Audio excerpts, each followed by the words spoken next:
And hold her arms, Miss Abbott. She's like a mad cat. For shame, for shame. What shocking conduct, Miss Eyre. To strike a young gentleman, your benefactress's son, your young master. Master? How is he my master? Am I a servant? No, you are less than a servant, for you do nothing for your keep. There, sit down and think over your wickedness. If you don't sit still, you must be tied down. Don't tie me, I will not stir. Very well. Now, you ought to be aware, miss, that you are under obligations to Mrs. Reed. You ought not to think yourself on an equality with the Mrs. Reed and Master Reed. It is your place to be humble and to try to make yourself agreeable to them. What we tell you is for your good. God will punish you. He might strike you dead in the midst of your tantrums, and then where would you go? Say your prayers, Miss Eyre, when you are by yourself, for if you don't repent, something bad might be permitted to come down the chimney and sweep you away.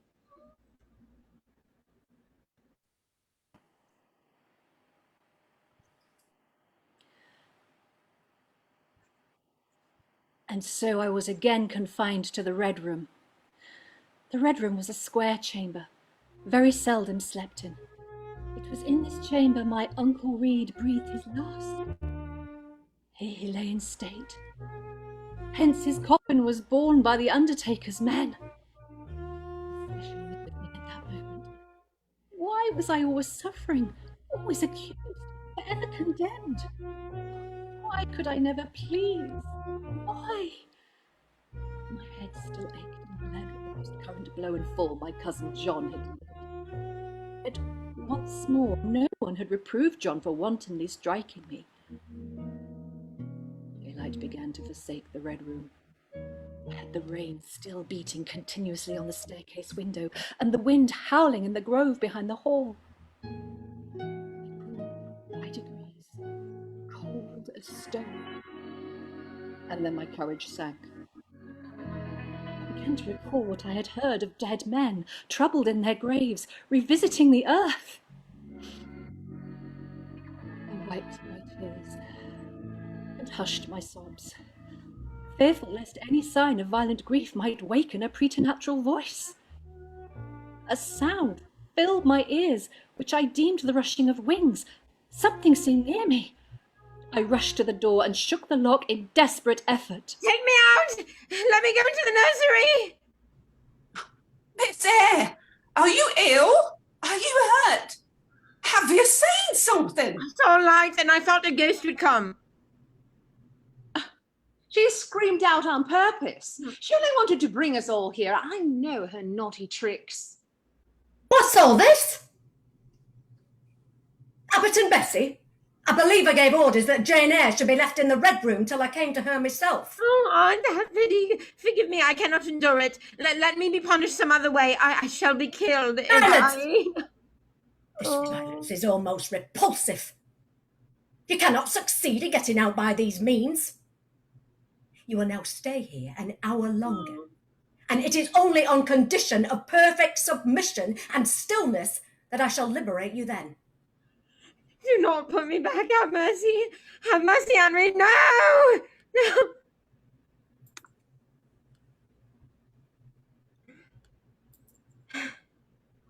Your name, little girl? Jane Eyre, sir. Well, Jane Eyre, Mrs. Reed has said you are a naughty child. No sight so sad as that of a naughty little girl. Do you know where the wicked go after? They go to hell. And what is hell? Can you tell me that? A pit full of fire. And should you like to fall into that pit and be burning there forever? No, sir. Well, what must you do to avoid it? I must keep in good health and not die. Impertinence. Do you say your prayers night and morning? Yes, sir. Do you read your Bible? The Psalms? I hope you like them. No, sir. Psalms are not interesting. That proves you have a wicked heart. and you must pray to God to change it. Mr. Brocklehurst, I believe I intimated in the letter which I wrote to you, should you admit her into Lowood School, I should be glad if the superintendent and teachers were to guard against her worst fault, a tendency to deceit. Ah, deceit is indeed a sad fault in a child. It is akin to falsehood, and all liars will have their portion in the lake burning with fire and brimstone. Quite right, sir. I may then depend upon this child being received as a pupil at Lowood? Madam, you may. I trust she will show herself grateful for the inestimable privilege of her election. She shall be watched, Mrs. Reed. Now, I wish you good morning. I am not deceitful. If I were, I should say I loved you, but I declare I do not love you. I dislike you worst of anybody in the world except for John Reed. And this book about the liar, you may give to your girl, Georgiana, for it is she that tells lies and not I. I'm glad you are no relation of mine. I'll never call you aunt again as long as I live. I will never come to see you when I am grown up, and if anyone asks me how I liked you and how you treated me, I will say the very thought of you makes me sick, and that you treated me with miserable cruelty. How dare you affirm that, Jane Eyre? This is the truth. You think I have no feelings that I can do without one bit of love or kindness, but I cannot live so, and you have no pity. I shall remember to my dying day how you thrust me back roughly and violently thrust me back into the Red Room and locked me up in there, even though I cried out for mercy. Send me to school soon, Miss Reed. I hate to live here.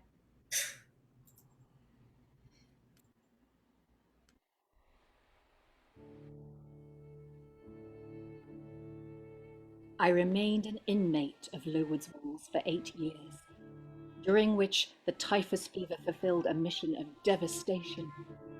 Inquiry was made into the origin of the scourge, and, by degrees, various facts came out which excited public indignation.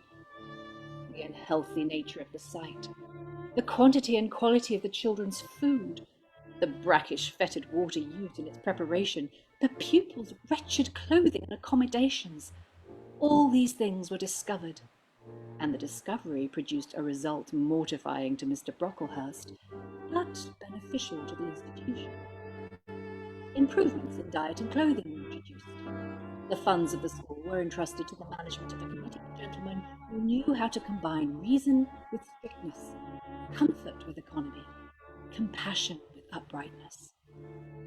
With this change in circumstance, I grew restless, and the day came when I knew I must now leave Lowood and find at least a new servitude.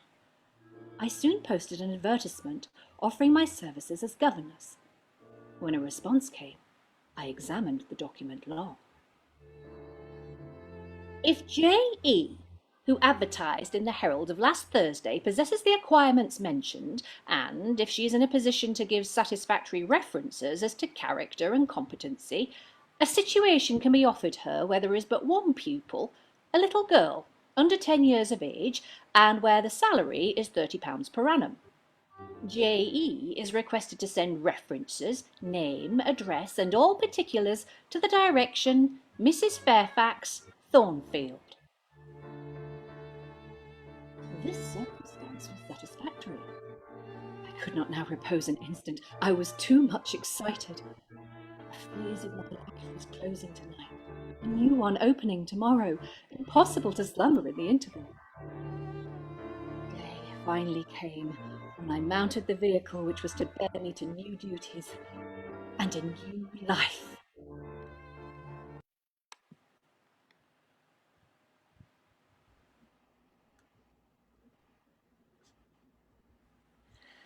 How do you do, my dear? I'm afraid you have had a tedious ride. John drives so slowly. Oh, you must be cold. Come to the fire. Miss Fairfax, I suppose? Yes, you are right. Do sit down. I dare say your hands are almost numbed with cold. You draw nearer to the fire, and I'll have someone make up a little hot negus and cut a sandwich or two. You've brought your luggage with you, haven't you, my dear? Yes, Mum. I'll see it carried to your room. Shall I have the pleasure of seeing Miss Fairfax tonight? Miss Fairfax? Oh, you mean Miss Veron. Miss Adele Veron is the name of your future pupil. She is Mr. Rochester's ward. He commissioned me to find a governess for her. Mr. Rochester, who is he? The owner of Thornfield. Did you not know he was called Rochester? I thought Thornfield belonged to you. To me? Oh, bless you, child, what an idea. Oh, to me? I am only the housekeeper, the manager. Oh, I am so glad you have come. It will be quite pleasant living here now with a companion. Well, to be sure, it is pleasant at any time, for Thornfield is a fine old hall. Rather neglected of years, late years perhaps, but still, it's a respectable place. Miss Fairfax, did you hear that laugh? Whose was it? Oh, some of the servants, very likely, and perhaps Grace Poole. Did you hear it? Yes, plainly. I often hear her. Oh, she goes in one of these rooms. Grace? So you have no ghosts then, or no traditions of one? No legends or ghost stories? Oh, I believe not. After life's fitful fever, the Rochester sleep well in their graves. Oh, but I'll not keep you sitting up late tonight. It is on the stroke of 12 now, and you have been travelling all day. You must feel tired. If you have got your feet well warmed, I'll show you to your bedroom.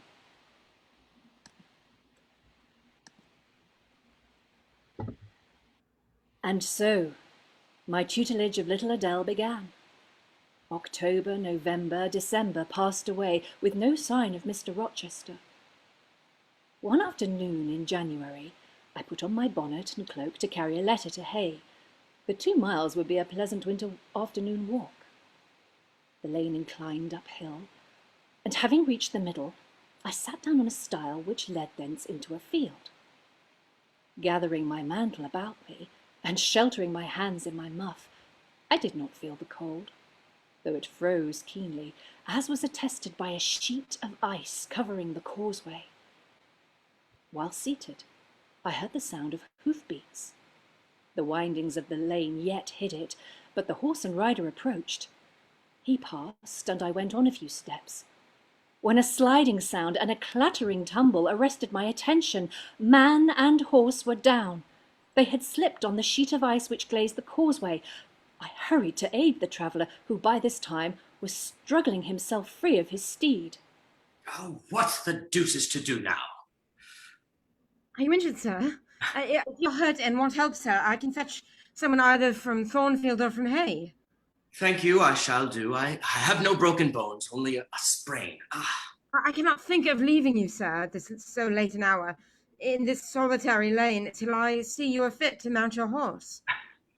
I should think you ought to be at home yourself, if you have a home in this neighborhood. Where are you from? From just below, and I'm not afraid of being out late, when it is moonlight. I will run over to Hay for you with pleasure, if you wish it. Indeed, I'm going there now to post the letter. You live just below? Do you mean at that house with the battlements? Yes, sir. Whose house is it? Mr. Rochester's? Do you know Mr. Rochester? No, I've never seen him. He is not resident, then? No. Can you tell me where he is? I cannot. You are not a servant at the hall, of course. You are... I am the governess. Ah, the governess. Deuce take me if I had not forgotten. The governess. I cannot commission you to fetch help, but you may help me a little yourself if you will be so kind. Yes, sir. You have not an umbrella that I can use as a stick? No. Excuse me. Necessity compels me to make you useful. If you would allow me to lean on you as an assistance to my horse, make haste with your letter to Hay and return directly to Thornfield.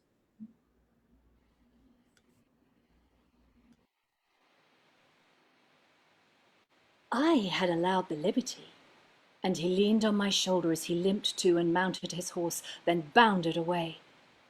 The incident had occurred and was gone for me.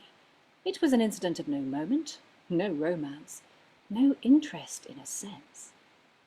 Yet it marked with a change one single hour of a monotonous life.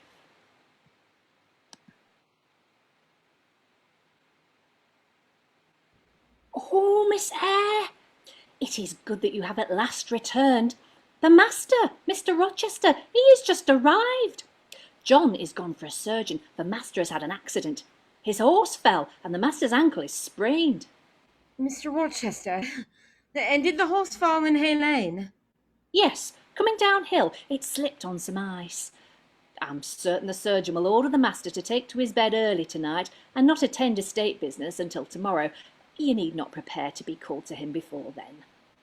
I fear we may have already become somewhat acquainted.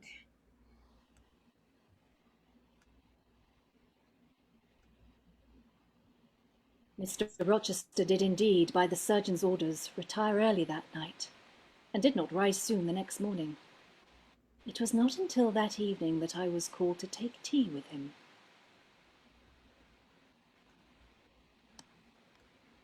Adele has been asking after her presents. Did you expect a present, Miss Eyre? Are you fond of presents? I hardly know, sir. I have little experience of them. They are generally thought pleasant things. Miss Eyre, you are not so unsophisticated as Adele. She demands a present, clamorously. The moment she sees me, you move around the bush. Because I've less confidence in my deserts than Adele has. I'm a stranger, and have done nothing to entitle me to an acknowledgement. Oh, don't fall back on over-modesty. I have examined Adele, and find you have taken great pains with her. She is not bright. She has no talents, yet in a short time she has made much improvement. Sir, you have now given me a present. I am obliged to you. It is the thing that teachers need most. Praise of their pupils' progress. You have been resident in my house 3 months? Yes, sir. And you came from? From the Lowood School. Ah, charitable concern. How long were you there? 8 years. 8 years. You must be tenacious of life. I thought half the time in such a place would have done up any constitution. No wonder you have rather the look of another world. I marveled where you had got that sort of face. Who are your parents? I have none that I remember. I thought not. And so you were waiting for your people when you sat on that stile? For whom, sir? For the men in green? It was a proper moonlight evening for them. Did I break through one of your fairy rings that you spread that damned ice in the causeway? The men in green all forsook England 100 years ago, and not even in Hay Lane, or the fields about it, could you find any trace of them. Well, if you disown parents, you must have some sort of kinsfolk, uncles, aunts. No, and none that I ever saw. And your home? I have none. Where do your brothers and sisters live? I have no brothers or sisters. Who recommended you to come here? I advertised, and Miss Fairfax answered my advertisement. Miss Eyre, have you ever lived in a town? No, sir. Have you seen much society? None but the pupils and teachers of Lowood, and now the inmates of Thornfield. Have you read much? Only such books as came in my way, and they have not been numerous or very learned. You have lived the life of a nun. No doubt you are well drilled in religious forms. Brocklehurst, who I understand directs Lowood, is a parson, is he not? Yes, sir. And you girls probably worshipped him as a convent full of religieuses would worship their director? Oh, no. You are very cool. No? What? A novice not worship a priest? That sounds blasphemous. I disliked Brocklehurst, and I was not alone in the feeling. He is a harsh man, at once pompous and meddling. He cut off our hair, and for economy's sake brought us bad needles and thread, with which we could hardly sew. And that was the head and front of his offending? He starved us, when he had the sole superintendence of the provision department. Before the committee was appointed, and he bored us with long lectures once a week, with evening readings from books about sudden deaths and judgments, which made us afraid to go to bed. What age were you when you went to Lowood? About 10. And you stayed there 8 years. You are now then 18. Arithmetic, you see, is useful. Without its aid, I should hardly have been able to guess your age. It is a point difficult to fix where the features and countenance are so much at variance, as in your case. It is 9 o'clock. What are you about, Miss Eyre, to let Adele sit up so long? Take her to bed. I wish you all good night now. Miss Eyre, we shall speak again.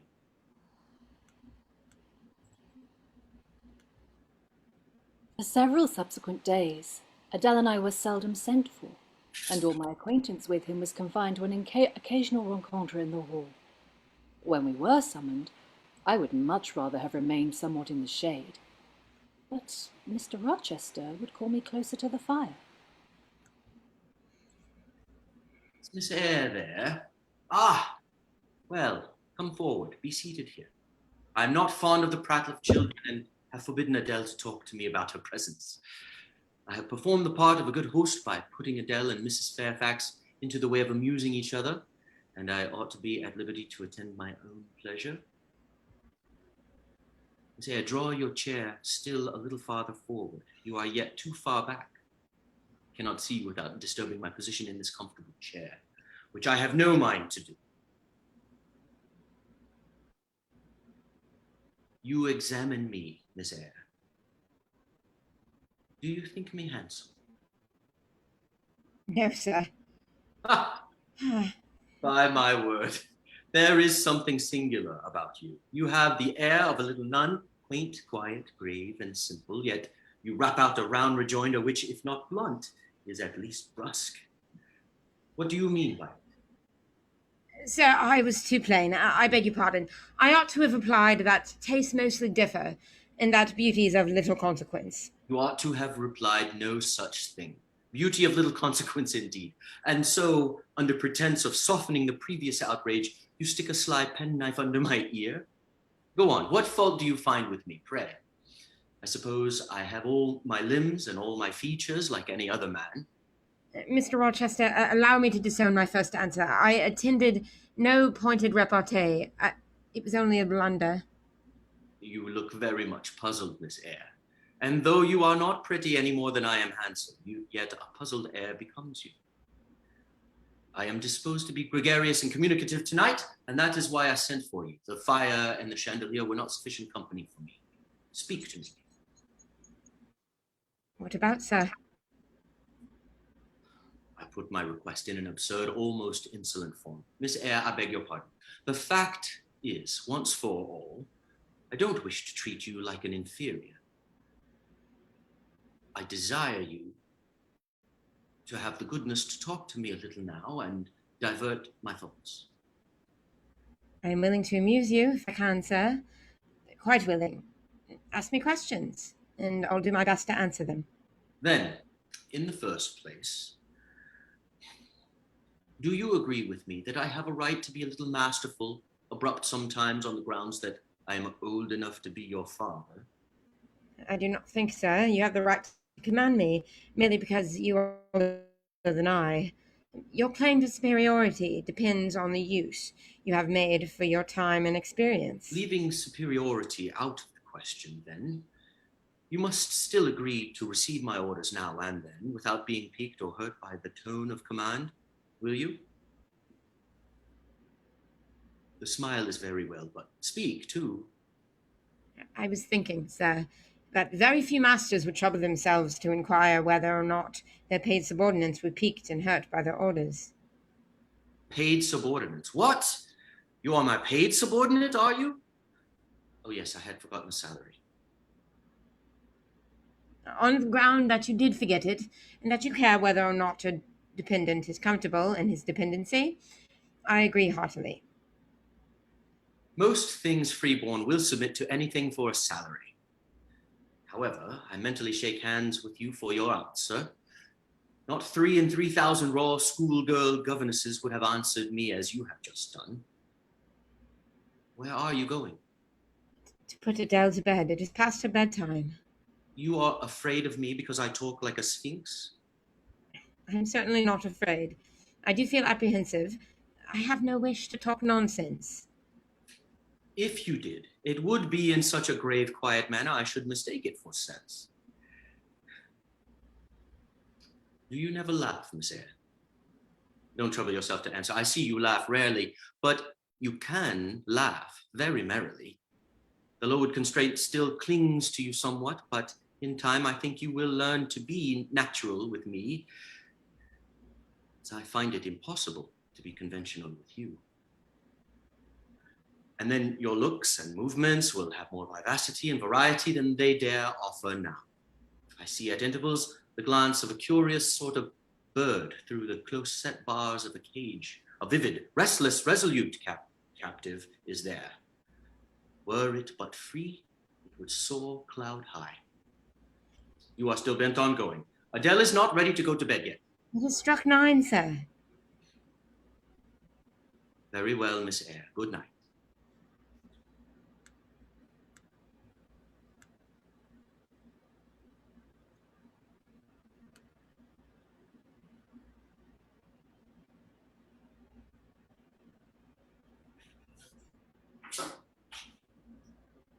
What is that? Who's there?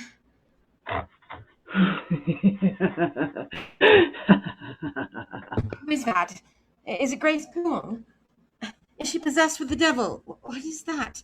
Smoke. Mr. Rochester, wake! Wake! Is there a flood? No, but there's been a fire. Get up, do. You are quenched now. Oh, in the name of all the elves of Christendom, is that Jane Eyre? What have you done with me, witch, sorceress? In heaven's name, get up. Somebody has plotted something. You cannot too soon find out what it was. There, I am up now. The bed curtains have been set afire. Shall I call Miss Fairfax? Mrs. Fairfax, no. What the deuce would you call her for? What can she do? Let her sleep unmolested. Just be still. You have a shawl on you? If you are not warm enough, you may take my cloak yonder. Did you see anyone when you opened the chamber door? No, sir. Only the candlestick on the ground. But you heard an odd laugh? You heard that laugh before, I should think, or something like it? Yes, sir. There's a woman who sews here called Grace Poole. She laughs in that way. Yes, just so. Grace Poole. You have guessed it. I am glad that you are the only person besides myself acquainted with the precise details of tonight's incident.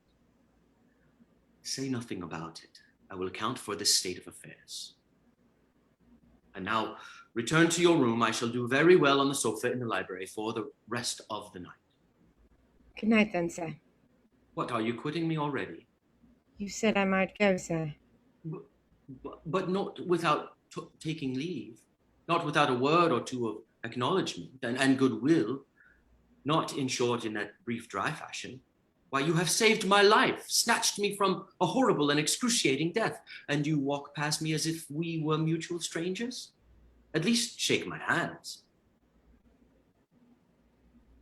You have saved my life. I have a pleasure in owing you so immense a debt. I cannot say more. I feel being in your debt to be no burden, Jane. Good night again, sir. I knew There's you would no debt, no benefit, burden, obligation in the case. I knew you would do me good in some way at some time. I saw it in your eyes when I first beheld you. Their expression and smile did not strike delight to my very inmost heart, so for nothing. My cherished preserver, good night. I am glad I happened to be awake. What, you will go? I am cold, sir. Cold? Yes. And standing in a pool. Go then, Jane, go.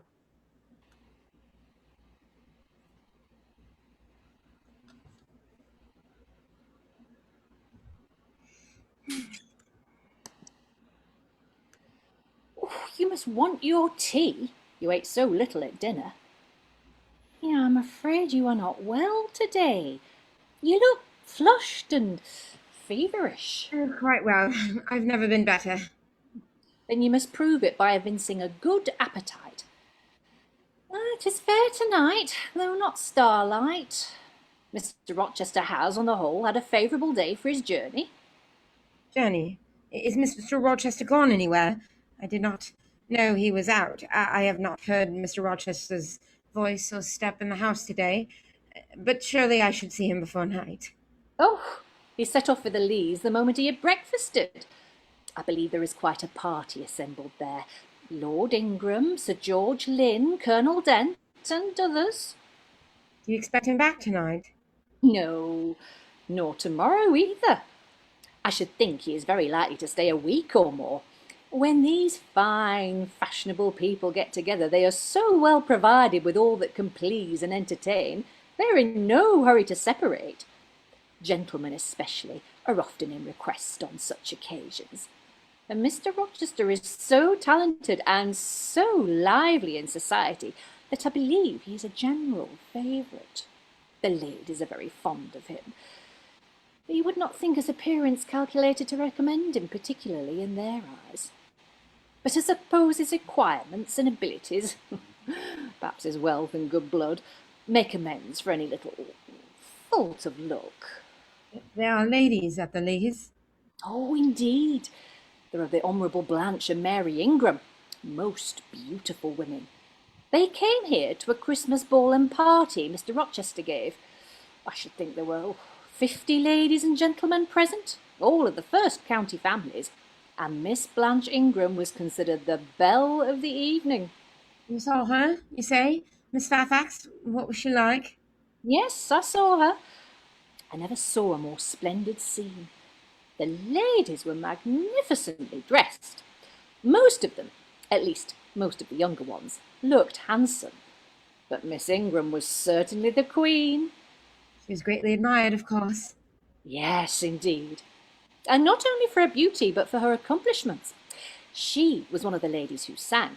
I am no judge of music, but Mr. Rochester is, and I heard him say her execution was remarkably good. This beautiful and accomplished lady, she is not yet married? It appears not. I fancy neither she nor her sister have very large fortunes. But I wonder no wealthy gentleman or nobleman has taken a fancy to her. Mr. Rochester, for instance. He is rich, is he not? Oh, yes. Oh, but you see, there is considerable difference in age. Mr. Rochester is nearly 40. She is but 25. True. I should scarcely fancy Mr. Rochester would entertain an idea of the sort. Oh, but you eat nothing. You have scarcely tasted since you began your tea. Me, gifted with the power of pleasing him. Me, of importance to him in any way. My folly sickens me. I repeated to myself this morning the brief scene of last night.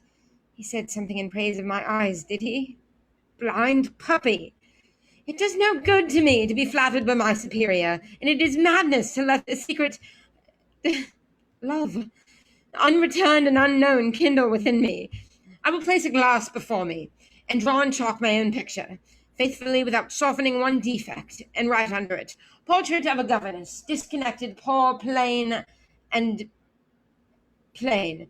Afterwards, I will take a piece of smooth ivory and delineate carefully the loveliest face I can imagine, and I shall call it Blanche, an accomplished lady of rank.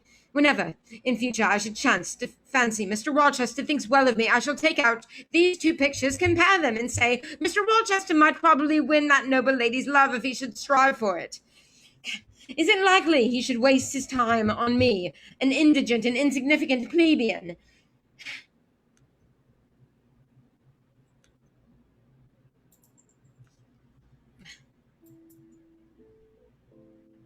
I am very pleased that you and your family are enjoying your stay here at Thornfield. It is a magnificent house, and Adele is a charming delight. But, Mr. Rochester, I thought you were not fond of children. Nor am I. Then what induced you to take charge of such a little doll as that, Where did you pick her up? I did not pick her up. She was left on my hands. You should have sent her to school. I could not afford it. Schools are so dear. Why, I suppose you have a governess for her. I saw a person with her just now. Is she gone? Oh, no. There she is still, behind the window curtain. You pay her, of course. I should think it quite as expensive. More so, for if you have them both to keep in addition. I have not considered the subject. No, you men never do consider economy and common sense. You should hear Mamma on the chapter of governesses. Mary and I have had, I should think, a dozen at least in our day. Half of them detestable, and the rest ridiculous, and all incubi. Were they not, Mamma? Oh, my dearest, don't mention governesses. The word makes me nervous. I've suffered a martyrdom from their incompetency and caprice. I thank heaven I've now done with them. Mamma! Oh, tant pis. I hope it may do her good. I noticed her. I'm a judge of physiognomy, and in hers I see all the faults of her class. What are they, madam? Ask Blanche. She's nearer to you than I. Oh, don't refer him to me, Mamma. I have just one word to say of the whole tribe. They are a nuisance. Not that I ever suffered much from them. I took care to turn the tables. What tricks Theodore and I used to play on ours. But poor Madame Joubert. I see her yet in her raging passions, when we had driven her to extremities, spilt our tea, crumbled our bread and butter, tossed our books up to the ceiling. Theodore, do you remember those merry days? And then we sermonized her on the presumption of attempting to teach such clever blades as we were, when she was herself so ignorant. We did. And Teddo, you know, I helped you in persecuting your tutor, Wayface Mr. Vining. He and Miss Wilson took the liberty of falling in love with each other. Dear Mamma there found out that it was of an immoral tendency. Did you not, my lady mother? Certainly, my best. And I was quite right. Depend on that. There are 1,000 reasons why liaisons between governesses and tutors should never be tolerated a moment in any well-regulated house. Firstly... Oh, gracious Mamma, spare us the enumeration. We all know them. A danger of bad example to innocence of childhood, distractions and consequent neglect of duty to the part of the attached. Am I right, Baroness Ingram of Ingram Park? Oh, my lily flower, you are right now, as always. Then no more need be said. Change the subject. I move the introduction of a new topic. Mr. Rochester, do you second my motion? Madam, I support you on this point, as on every other. I am so sick of the young men of the present day, creatures so absorbed in care about their pretty faces and their white hands, as if a man had anything to do with beauty, as if loveliness were not the special prerogative of woman. Whenever I marry, I am resolved my husband shall not be a rival, but a foil to me. I will suffer no competitor near the throne. I shall exact an undivided homage. Mr. Rochester, now, if you will turn the pages, I will play for you. I am all obedience. Commands from Miss Ingram's lips would put spirit into a mug of milk and water. Take care, then. If you don't please me, I will shame you by showing you how such things should be done.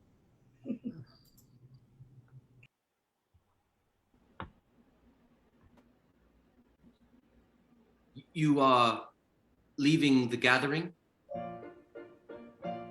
How have you fared in my absence? Very well, sir. Why did you not come and speak to me in the room? I did not wish to disturb you, as you seem engaged, sir. What have you been doing during my time away? Well, reaching it down as usual. And getting a good deal paler than you were, as I saw at first sight. What is the matter? Nothing at all, sir. Did you take any cold that night you half drowned me? None of the Return to the drawing room. You are deserting to her. I am tired, sir. And a little depressed. What about? Tell me. Nothing, sir. I am not depressed. But I affirm that you are. So much depressed that a few more words would bring tears to your eyes. And they are there now, shining and swimming, and he slipped from the lash and fallen onto the flag. If I had time and was not in mortal dread of some prating prig of a servant passing, I would know what all this means. Well, tonight, I excuse you, but understand that so long as my visitors stay, I expect you to appear in the drawing room every evening. It is my wish. Don't neglect it. Now go and send Sophie for Adele. Good night, my...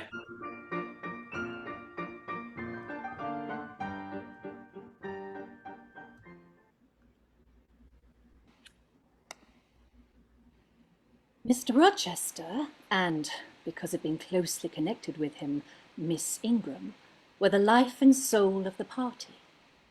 The want of his animating influence appeared to be peculiarly felt one day that he had been summoned to Millcote on business, and was not likely to return until late. The party amused themselves with a fortune-teller while waiting for Mr. Rochester's return.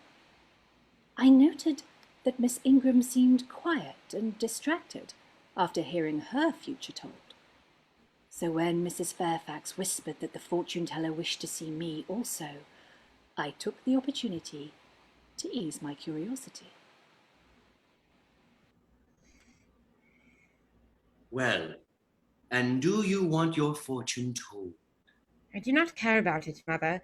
You may please yourself. Why don't you tremble? I am not cold. Why don't you turn pale? I am not sick.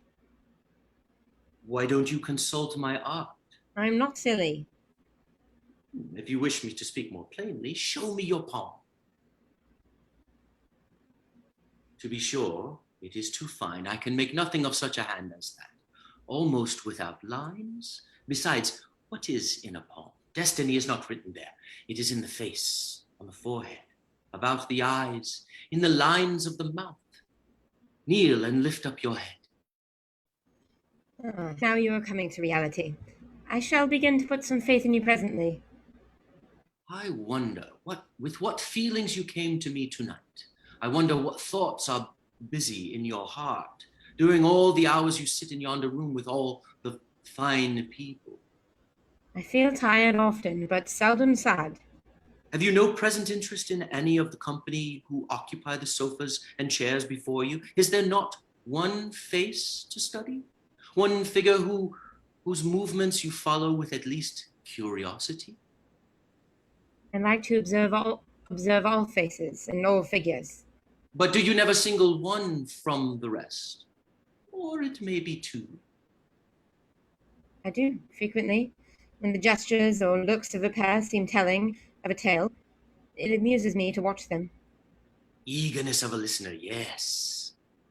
Mr. Rochester has sat by the hour, his ear inclined to the fascinating lips that took such delight in their task of communicating. And Mr. Rochester was so willing to receive and looked so grateful for the pastime given him. You have noticed this? Grateful? I cannot remember detecting gratitude in his face. You have seen love, have you not? And looking forward, you have seen him married and beheld his bride happy?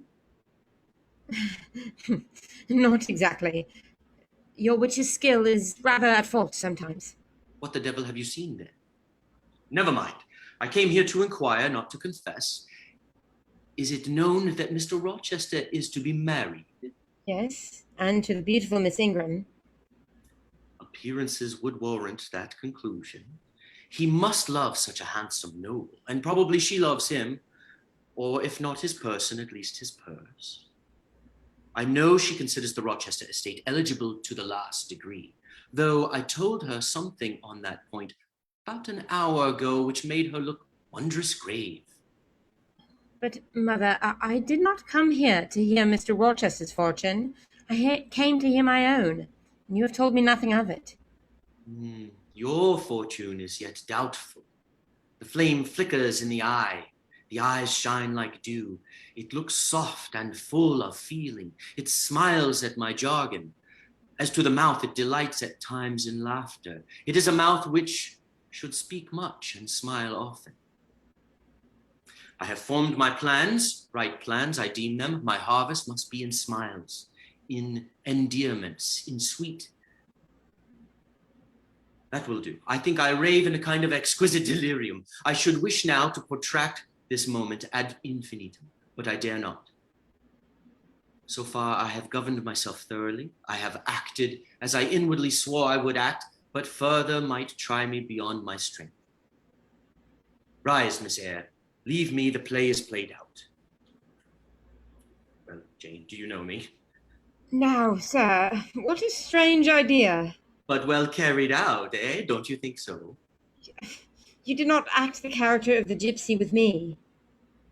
What character did I act? My own? No, some unaccountable one. In short, I believe you have been trying to draw me out. It is scarcely fair, sir. Do you forgive me, Jane? I cannot tell until I have thought it over. If, on reflection, I find I have fallen into no great absurdity, I shall try to forgive you, but it was not right. Oh, you have been very correct, very careful, very sensible. Tell me what the people in the drawing room yonder are doing. Let me hear what they said about me. Oh.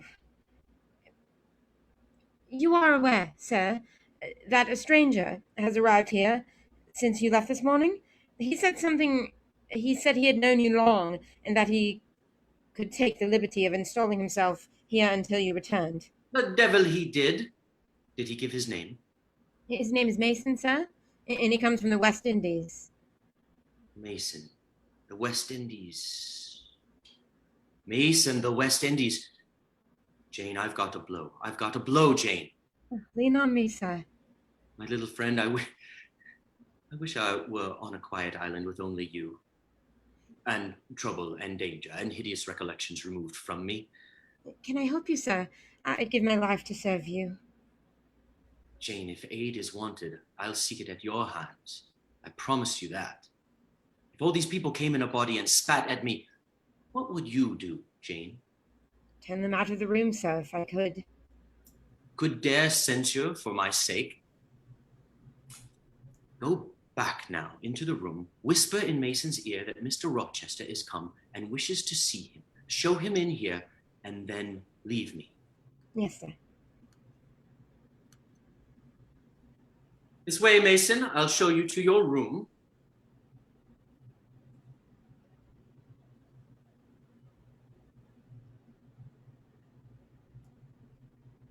Help! Help! Help! Will no one come? Rochester, for God's sake, come!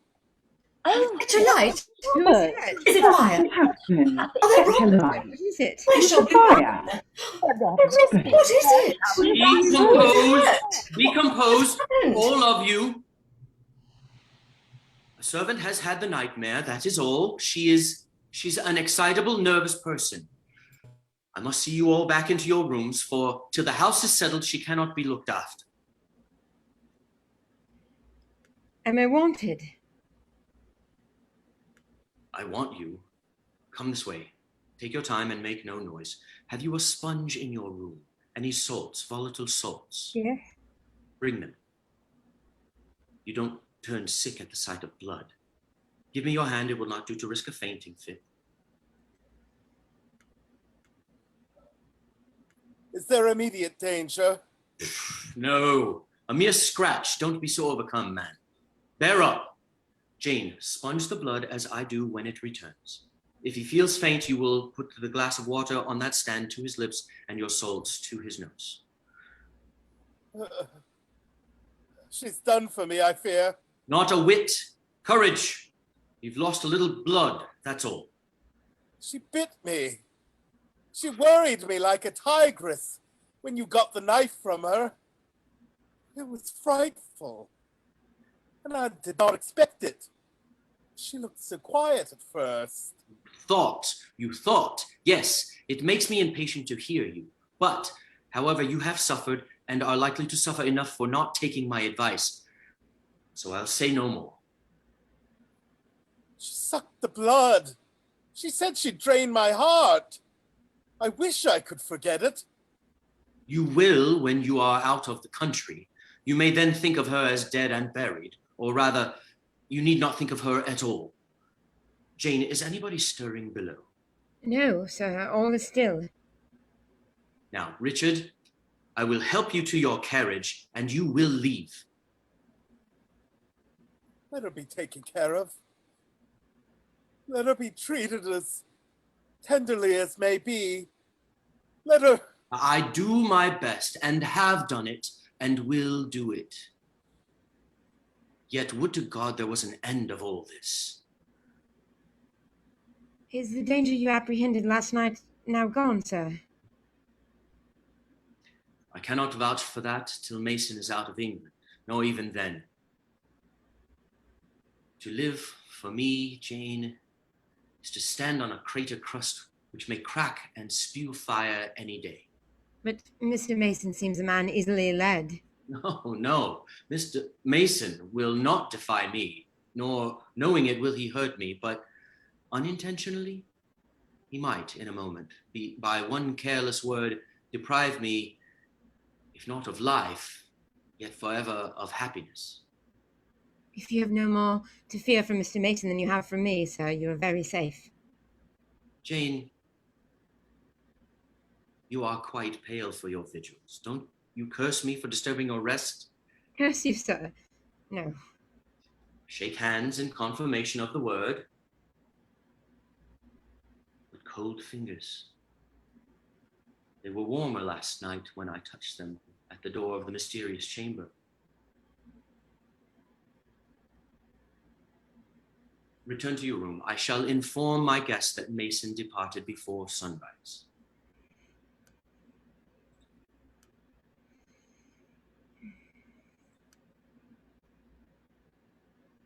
Jane, Thornfield is a pleasant place in summer, is it not? Yes, sir. You must have become to some degree attached to the house, and though I don't comprehend how it is, I perceive you have acquired a degree of regard for that foolish little child, Adele. Yes, sir. In different ways, I have affection for them both. And would be sorry to part with them. Yes. Must I move on, sir? Must I leave Thornfield? I believe you must, Jane. I am sorry, Jane, but I believe indeed you must. Well, sir, I shall be ready when the order to march comes. It has come now. I must give it tonight. Then you are going to be married, sir? Exactly. Precisely. With your usual acuteness, you have hit the nail straight on the head. Soon, sir. Very soon, that is, Miss Eyre. I wish to remind you that it was you who first said to me that in case I married Miss Ingram, both you and little Adele had better trot forthwith. In about a month, I hope to be a bridegroom, and in the interim, I shall myself look out for employment for you. Indeed, I have already, through my future mother-in-law, heard of a place in Ireland that I think will suit. It is a long way off, sir. Not the voyage, but the distance. And then the sea is a barrier from... From what, Jane? From England and from Thornfield and... Well?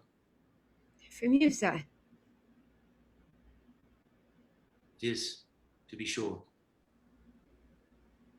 I shall never see you again, Jane. That's morally certain. We have been good friends, Jane, have we not? Yes, sir. And when friends are on the eve of separation, they like to spend the little time that remains to them close to each other.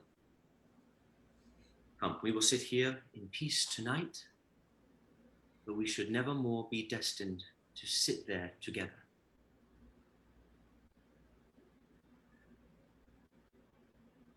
I sometimes have a queer feeling with regard to you, especially when you are near me, as now. It is as if I had a string somewhere under my left ribs, tightly and inextricably knotted to a similar string situated in the corresponding quarter of your little frame. I'm afraid that cord of communion will be snapped. And then I've a nervous notion I should take to bleeding inwardly. As for you, you'd forget me. That I never should, sir. You know, I grieve to leave Thornfield. I love Thornfield. I love it. I have known you, Mr. Rochester, and it strikes me with terror and anguish to feel I must absolutely be torn from you forever. But I see the necessity of departure, and it is like looking on the necessity of death. Where do you see the necessity? In the shape of Miss Ingram, a noble and beautiful woman, your bride. My bride? What bride? I have no bride. But you will have. Yes, I will. I will. Then I must go. You have said it yourself. No, you must stay. I swear it, and the oath shall be kept. I tell you, I must go. Do you think I can stay to become nothing to you? Do you think I'm an automaton, a machine without feelings? Do you think, because I'm poor, obscure, plain, and little, I am soulless and heartless? You think wrong. I have as much soul as you and full as much heart. And if God had gifted me with some beauty and much wealth, I should make it as hard for you to leave me as it is now for me to leave you. I am not talking about the custom. I'm not talking now. Medium of custom conventionalities, nor even of mortal flesh. It is my spirit that addresses your spirit, just as if both had passed through the grave and we stood at God's feet equal as we are now. As we are, Jane. You are a married man, or as good as a married man, and wed to one inferior to you. One to whom I think you have no sympathy, whom I do not believe you truly love, for I have seen and heard how you sneer at her. I would scorn such a union, therefore I am better than you. Let me go. Jane, be still a few moments. You are like a wild, frantic bird, rending its own plumage in its desperation. I am no bird, and no net ensnares me. I'm a free human being with an independent will which I now exert to leave you. And you will decide your destiny. I offer my hand, my heart, and a share of all my possessions. Your bride stands between us. My bride is here, because my equal is here, and my likeness. Jane, will you marry me? Do you doubt me, Jane? You have no faith in me? Not a whit. Little skeptic, you shall be convinced. What love have I for Miss Ingram? None. And that you know. What love has she for me? None, as I have taken pains to prove. I caused a rumor to reach her that my fortune was not a third of what was supposed. And after that I presented myself to see the result. It was coldness, both from her and her mother. I could not marry Miss Ingram. You strange, you almost unearthly thing, I love as my own flesh. You poor and obscure and small and plain as you are, I entreat you to accept me as a husband. What? Me? Me, who have not a friend in the world but you, if you are my friend. You, Jane, I must have you for my own, entirely my own. Will you be mine? Say yes quickly. Mr. Rochester, let me look at your face. Turn to the moonlight. I want to read your countenance. Turn. Oh, Jane, you torture me. Jane, accept me quickly. Say, Edward, give me my name. Edward, I will marry you. Are you in earnest? Do you truly love me? Do you sincerely wish me to be your wife? I do. And if an oath is necessary to satisfy you, I swear it. Then, sir, I will marry you. Edward, my little wife, Edward. Yes, Edward. God pardon me, and man meddle not with me. I have her and will hold her. There is no one to meddle, sir. I have no kindred to interfere. No, that is the best of it. Are you happy, Jane? Yes. It will atone. Have I not found her friendless and cold and comfortless? Will I not guard and cherish and solace her? Is there not love in my heart and constancy in my resolve? It will expiate at God's tribunal. I know my Maker sanctions what I do. For the world's judgment, I wash my hands thereof. For man's opinion, I defy it.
The month of courtship had wasted. Its very last hours were being numbered.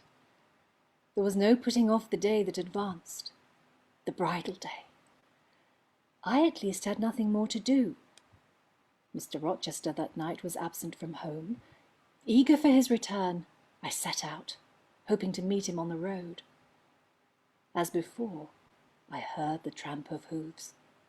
A horseman came on, full gallop. He took his hat off and waved it round his head in greeting, and took me up on the horse. A hearty kissing I got for a welcome, and some boastful triumph. There, you can't do without me, that is evident. But is there anything the matter, Jane, that you come to me at such an hour? Is there anything wrong? No, but I thought you'd never come. I could not bear to wait in the house for you, especially with this rain and wind. Rain and wind, indeed. Yes, you are dripping like a mermaid. Pull my cloak round you, but I think you are feverish, Jane. I ask again, is there anything the matter? Nothing now. I am neither afraid nor unhappy. I'll tell you all about it by and by, sir, and I dare say you'll only laugh at me for my pains. I'll laugh at you heartily when tomorrow is past. Till then, I dare not. My prize is not certain. This is you who have been as slippery as an eel this last month, and as thorny as a briar rose. I could not lay a finger anywhere but I was pricked, and now I seem to have gathered up a stray lamb in my arms. You wandered out of the fold to seek your shepherd, did you, Jane? Very well, sir. Oh, with what an extraordinary smile you uttered that word, very well, Jane. What a bright spot of color you have on each cheek, and how strangely your eyes glitter. Are you well? Give me your confidence, Jane. What do you fear? That I shall not prove a good husband? I think it is a glorious thing to have the hope of living with you, because I love you. No, sir, don't caress me now. Let me talk undisturbed. How well you read me, you witch. Do you love me, Jane? Repeat it. Look wicked, Jane, as you know well how to look. Coin one of your wild, shy, provoking smiles. Ooh, tell me you hate me, tease me, vex me. I will tease you and vex you to your heart's content when I finish my tale. What? Is there more? But I will not believe it to be anything important. I warn you of incredulity beforehand. Go on. Last night when I woke from a dream, a gleam of candlelight dazzled my eyes. There was a light in the dressing table, and the door of the closet, where I had hung my wedding dress and veil, stood open. I heard a rustling there. A form emerged from the closet. It took the light, held it aloft, and surveyed the garments. I had risen up in the bed. First surprise, then bewilderment came over me, and then my blood crept cold through my veins. Mr. Rochester, this was not Leah. It was not Mrs. Fairfax. It was not... No, I am sure of it. And am still. It was not even that strange woman, Grace Poole. It must have been one of them. No, sir. I solemnly assure you to the contrary. The shape standing before me had never before crossed my eyes. It seemed, sir, a woman, tall and large. The dress she had on was white and straight, but whether gown, sheet, or shroud, I cannot tell. She took my veil from its place, gazed at it long, and then threw it over her own head. When she turned, I saw the reflection of the visage, quite distinctly in the dark oblong glass. It was a savage face. She removed my veil, rent it into two parts, and flinging both on the floor, trampled on them. Afterwards? Taking the candle, it retreated to the door. Just at my bedside table, the figure stopped. She thrust up her candle close to my face. I was aware her lurid visage flamed over mine, and I lost consciousness. For the second time in my life, only the second time, I became insensible from terror. Who was with you when you revived? No one, sir. I determined that to none but you would I impart this vision. Now, sir, tell me who and what was that woman? The creature of an overstimulated brain. That is certain. Jane, it must have been unreal. Mental terrors, sir. I wish I could believe them to be only such. I wish it more now than ever. Even if you cannot explain to me the mystery of the awful visitant, On rising this morning, I saw the veil torn from top to bottom in two halves. Thank God that if anything malignant did come near you last night, it was only the veil that was harmed. Now, Janet, it was half dream, half reality.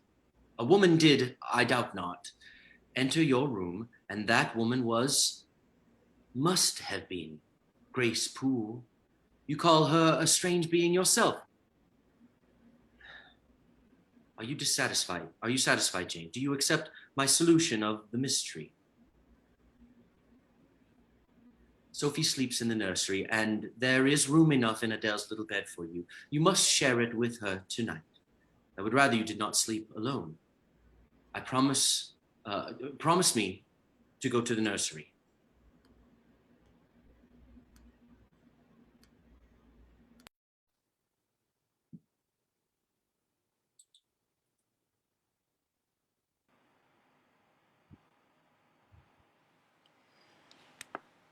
Mrs. Fairfax came at 7 to dress me.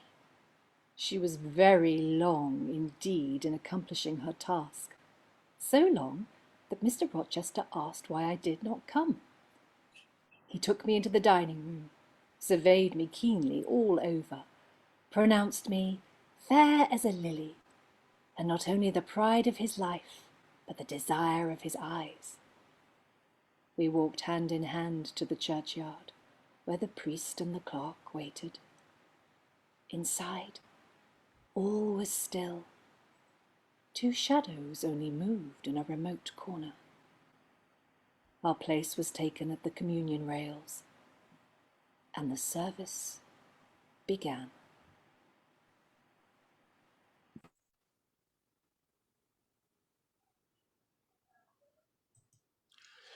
I require and charge you both that if either of you know any impediment while ye may not be lawfully joined together in matrimony, ye do now confess it. For be ye well assured that so many as coupled together otherwise than God's word doth allow are not joined together by God, neither is their matrimony lawful. Wilt thou have this woman for thy wedded wife? The marriage cannot go on. I declare the existence of an impediment. Proceed. Well, I cannot proceed without some investigation into what has been asserted and evidence of its truth or falsehood. The ceremony is quite broke off. I am in a condition to prove my allegation. An insuperable impediment to this marriage exists. What is the nature of this impediment? Perhaps it may be got over, explained away. Hardly. I have called it insuperable, and I speak advisedly. It simply consists in the existence of a previous marriage. Mr. Rochester has a wife, now living. Who are you? My name is Briggs, a solicitor of London. And you would thrust on me a wife? I would remind you of your lady's existence, sir, which the law recognizes, if you do not. Favor me with an account of her, with her name, her parentage, her place of abode. Certainly.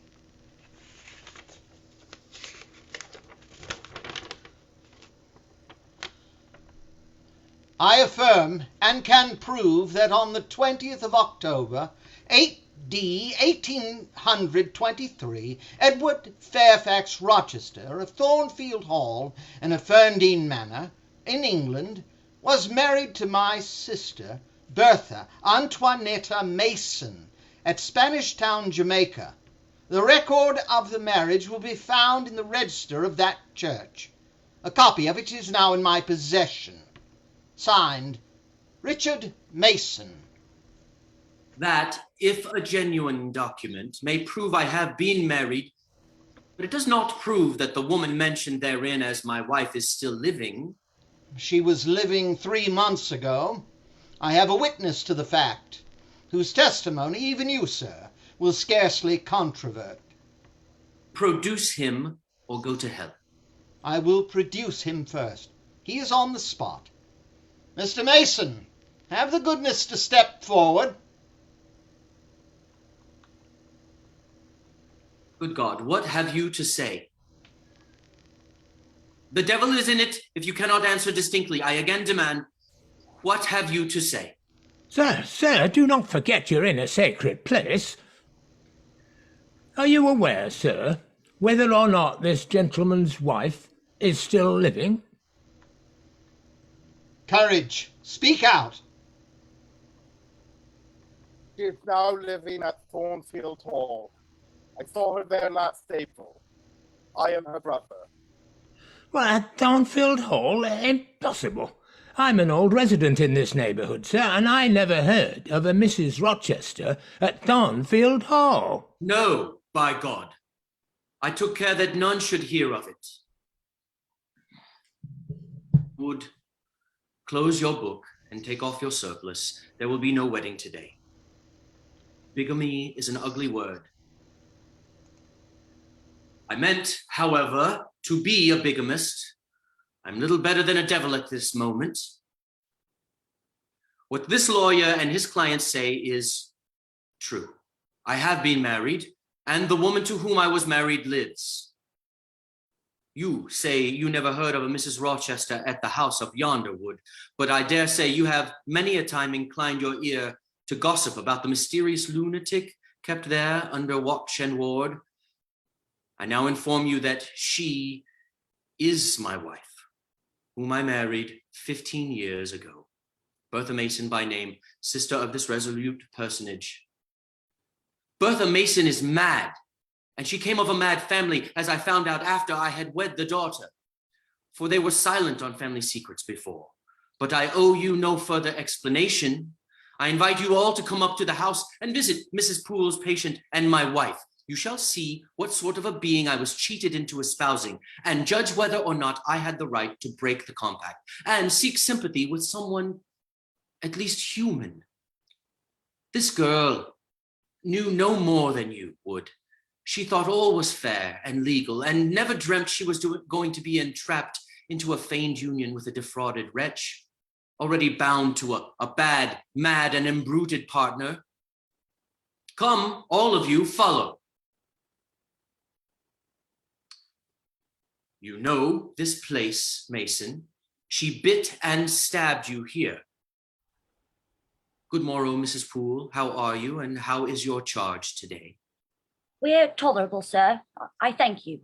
Rather snappish, but not courageous. Ah! Sir, she sees you. You better not stay. Only a few moments, Grace. You must allow me a few moments. Take care then, sir. For God's sake, take care. Keep out of the way. She has no knife now, I suppose, and I'm on my guard. One never knows what she has, sir. She is so cunning. You'd better leave her. Go to the devil. Where? Mrs. Poole, a rope, if you please. That is my wife. Such is the sole conjugal embrace I am ever to know. And this is what I wished to have. This young girl who stands so grave and quiet at the mouth of hell, looking collectedly at the gambols of a demon. Look at the difference. Compare these clear eyes with the red balls yonder. This face with that mask. This form with that bulk. Then judge me, and remember, with what judgment ye judge, ye shall be judged. Off with you now. I must shut up my prize.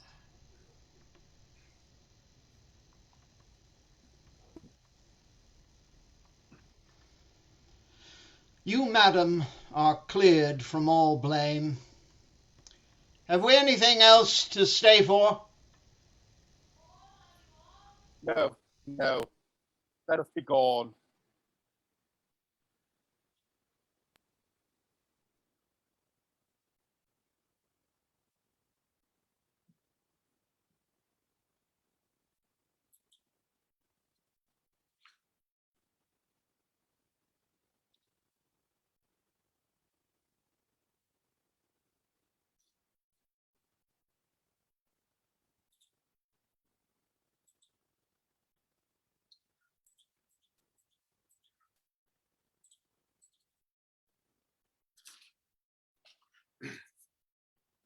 You come out of your room at last. I have been waiting for you long and listening. Yet not one movement have I heard, nor one sob. I would rather you had not come. I would rather you had come and upbraided me with vehemence.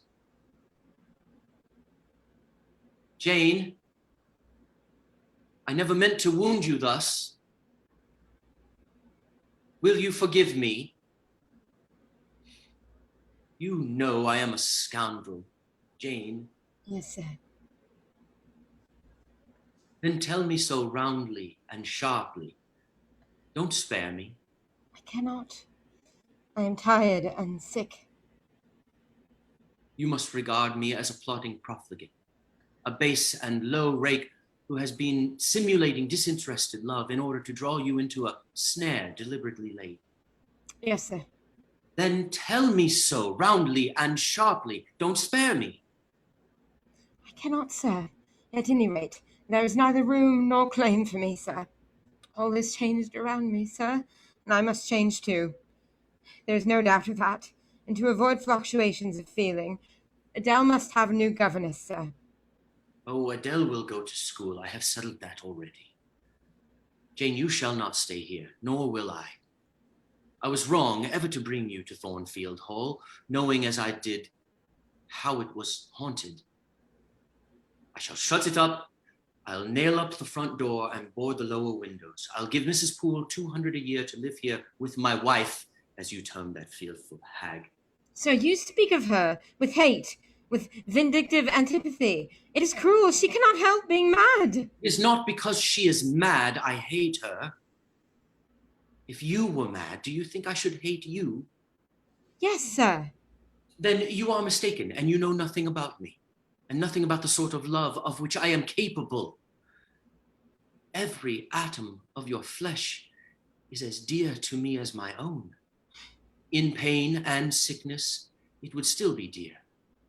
Your mind is my treasure, and if it were broken, it would be my treasure still. Come with me, Jane. Share my solitude. Jane, you don't love me then? I do love you more than ever, but I must not show or indulge the feeling, and this is the last time I will express it. I must leave Adele in Thornfield. And you, sir. For how long? I must part with you for my whole life. I must begin a new existence among strange faces and strange scenes. One instant, Jane. Give one glance to my horrible life when you are gone. All happiness will be torn away with you. What then is left? For a wife I have but the maniac upstairs. As well might you refer me to some corpse in yonder churchyard. What shall I do, Jane? Where to turn for a companion and for some hope? Do as I do. Trust in God and yourself. Believe in heaven. Hope to meet again there. Then you will not yield? No. Is it better to drive a fellow creature to despair than to transgress a mere human law? No man being injured by the breach? The more solitary, the more friendless, the more unsustained I am, the more I will respect myself. I will keep the law given by God, sanctioned by man. I will hold the principles received to me when I was sane and not mad as I am now. If at my individual convenience I might break them, what would be their worth? They have a worth, so I have always believed. And if I cannot believe it now, it is because I am insane, quite insane, with my veins running fire and my heart beating faster than I can count its throbs. Preconceived opinions, foregone determinations are all I have at this hour to stand by. Jane. God bless you, sir. God keep you from harm and wrongdoing, direct you, solace you, reward you well for your past kindness to me. Little Jane's love would have been my best reward.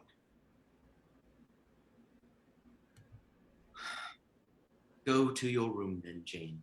But think on what I have said. Remember, you leave me here in anguish.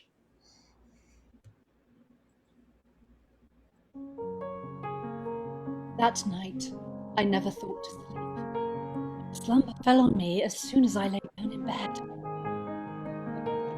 And thought of the scenes I dreamt I lay in the Red Room at Gateshead. The night was dark, and my mind impressed with strange ideas. I watched it. Watched. Strangest anticipation, a white human form shone in the azure, inclining a glorious brow earthward. It gazed on me, and spoke to my spirit. Immeasurably distant was the tone, yet so near it whispered in my heart. My daughter, flee temptation. Mother, I will. I rose. I was dressed, for I had taken off nothing but my shoes. I knew where to find in my drawers some linen, a locket, a ring.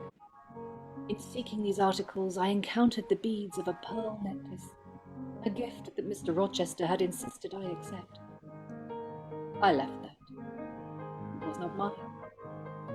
It was the visionary's bride who had melted into air. Farewell, kind Mrs. Fairfax. Farewell, my darling Adele. Mr. Rochester, I will love you and live with you through life till death. I left Thornfield.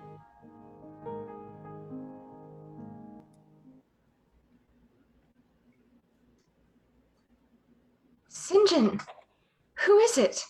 I cannot tell. I found her at the door. She does look white. As white as clay or death. She will fall. Let her sit. Is she ill or only famished? Famished, I think. Is that milk? Give it to me, and a piece of bread. You'll try to eat. Yes, try. Not too much at first. A little more, St. John. Look at the avidity in her eyes. No more at present, sister. Try if she can speak now. Ask her name. Name is Jane Elliot. And where do you live? Where are your friends? Can we send for anyone you know? What account can you give of yourself? I can give you no details tonight. But what then do you expect me to do for you? I will trust you. If I'm a masterless and stray dog, I know that you would not turn me out of your hearth tonight. Do with me and for me as you like. It's very well we took her in. Yes, she would certainly have been found dead at the door in the morning had she been left out all night. I wonder what she has gone through. She's not an uneducated person, I should think, by her manner of speaking. To speak truth, St. John, my heart rather warms to the poor little soul. I wish we may be able to benefit her permanently. For the present, she shall rest and be cared for.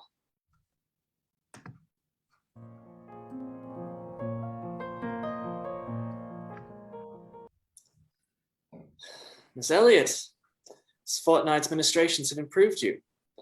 Are you now able to indicate to us the residence of your friends so we may write to them? I must plainly tell you that I am absolutely without home and friends. Do you mean to say that you are completely isolated from every connection? I do. A most singular position at your age. You have never been married? You are a spinster? Where did you last reside? I am not married, and the name of the place where and of the person with whom I lived is my secret. For which you have, in my opinion, a right to keep, both from St. John and every other questioner. Yet if I know nothing about you or your history, I cannot help you. And you need help, do you not? I need it, and I seek it so far, sir, that some true philanthropist will put me in the way of getting work which I can do and will provide me even the barest necessities of life. I am willing to aid you to the utmost of my power in a purpose so honest.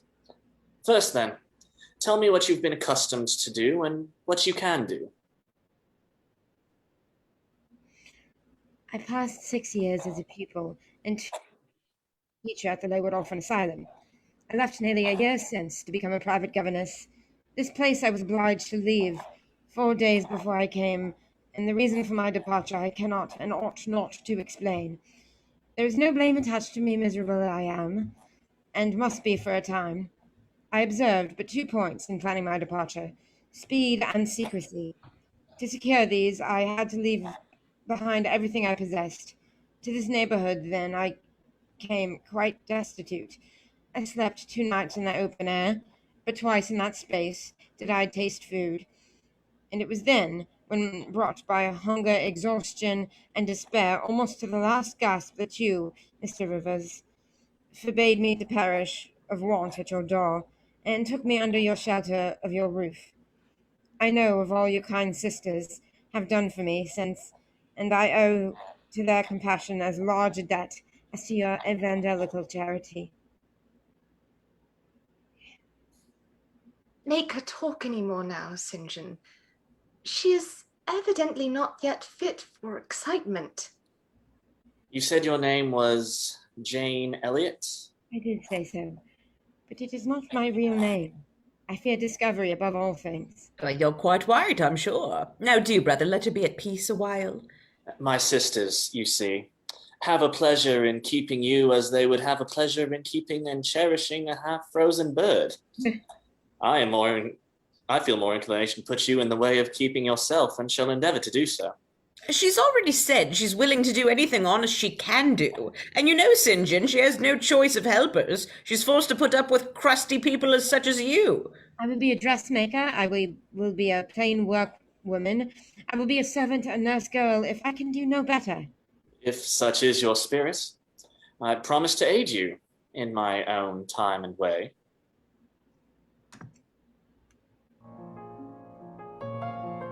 The more I knew of the inmates of Moor House, the better I liked them. I would meet Anna and Mary in all occupations and converse with them as much as they would. As to St. John, the intimacy which had arisen so naturally and rapidly between me and his sisters did not extend again, for he was seldom at home. Meanwhile, Diana and Mary were soon to leave Moor House, and so it became urgent that I should have a vocation of some kind. I questioned Mr. St. John, and happily accepted the position of schoolmistress. I began the labours of the village school, and soon felt comfortable in the neighbourhood. Whenever I went out, I heard on all sides cordial salutations, and was welcomed with friendly smiles. My heart far oftener swelled with thankfulness than sank with dejection.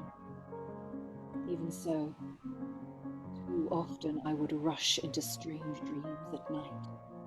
Dreams where I still again and again met Mr. Rochester, always at some exciting crisis, and then the sense of being in his arms, hearing his voice, loving him, being loved by him, the hope of passing a lifetime at his side would be renewed with all its first force and fire. Then I would awake and recall where I was and how situated. I rose up, trembling and quivering, and the still, dark night witnessed the convulsion of despair and heard the burst of compassion. By 9 o'clock the next morning, I was punctually opening the school, tranquil, settled, prepared for the steady duties of the day. St. John, do you come in? No, I cannot stay. I've brought you a little parcel my sisters left for you. Have you found your work harder than you expected? Oh, no. On the contrary, I think I can get on with my scholars very well. Very well. I hope you feel the content you express. What you had left before I saw you, of course I do not know, but I counsel you to resist firmly every temptation which would incline you to look back. It is what I mean to do. It is hard work to control the workings of inclination, but that it may be done I know from experience. A year ago I was myself intensely miserable because I thought I had made a mistake in entering the ministry.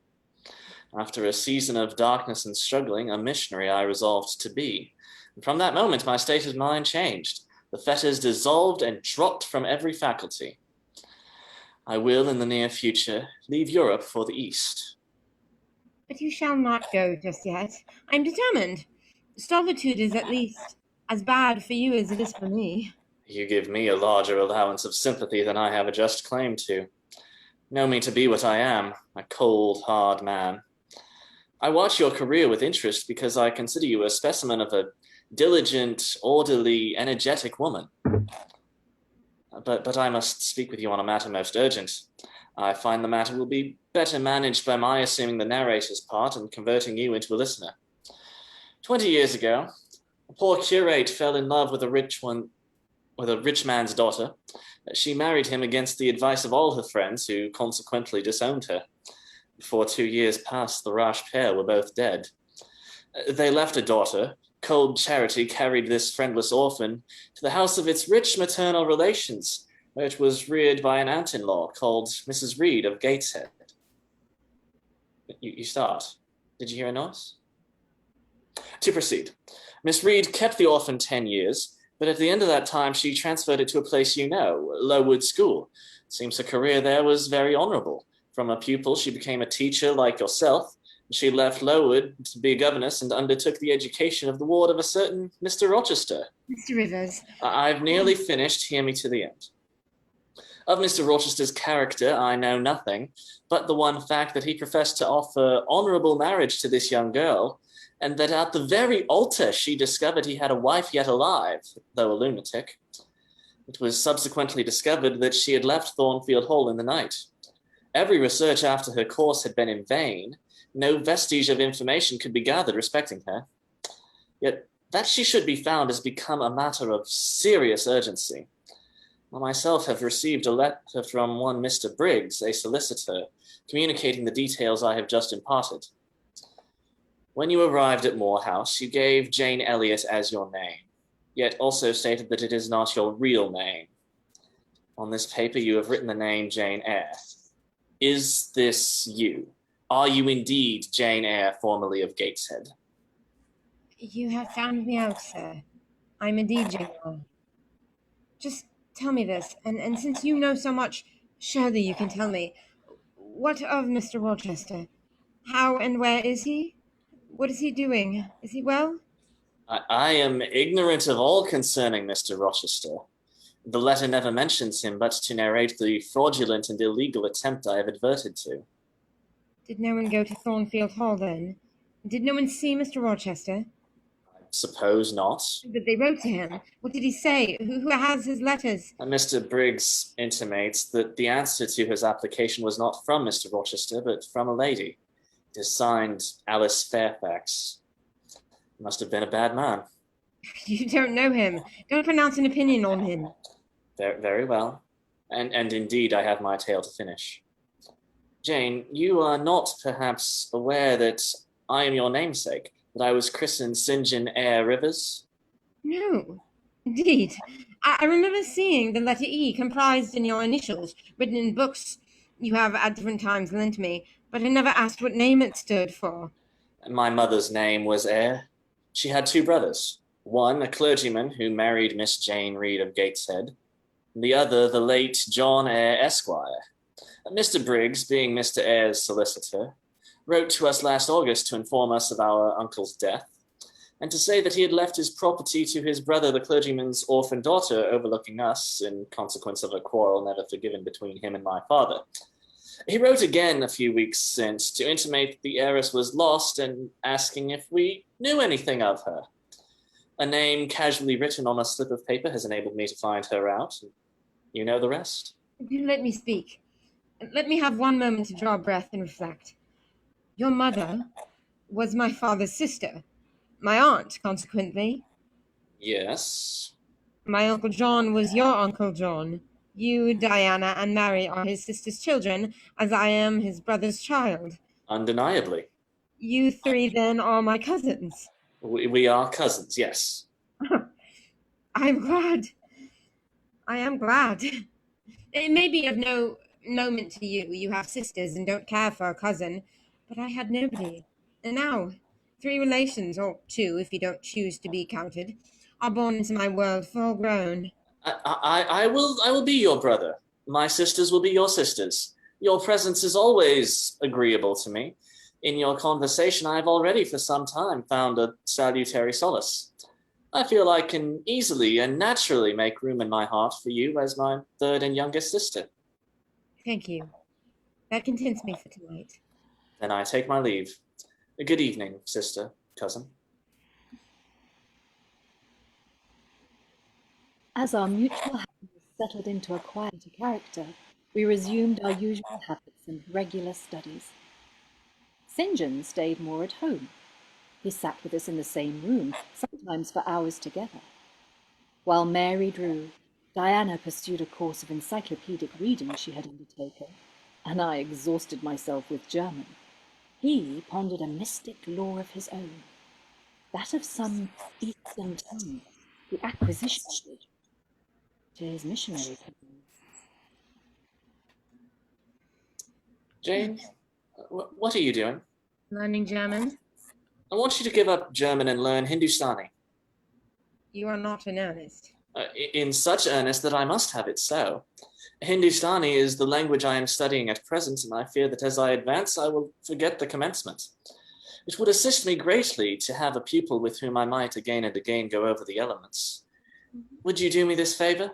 You need not make the sacrifice long, as it wants now barely 3 months to my departure. I have taken my berth in an East Indiaman which sails on the 20th of June. God will protect you, for you have undertaken his work. Yes, there is my glory and joy. I am the servant of an infallible master. It seems strange to me that all round me do not burn to enlist under the same banner, to join in the same enterprise. Those are few in number and difficult to discover. If they are really qualified for the task, will not their own hearts be the first to inform them of it? And you, Jane, what does your heart say? My heart is mute. Then I must speak for it. Jane, come with me to India. Come as my helpmeet and fellow labourer. Oh, St. John, have mercy. God and nature intended you for a missionary's wife. It is not personal but mental endowments they have given you. You were formed for labour, not for love. A missionary's wife you shall be. You shall be mine. I claim you, not for my pleasure, but for my sovereign service. I am not fit for it. I have no vocation. I do not understand a missionary life. I have studied missionary labours. I have an answer for you. Hear it. I've watched you ever since we first met. I've made you my study for 10 months.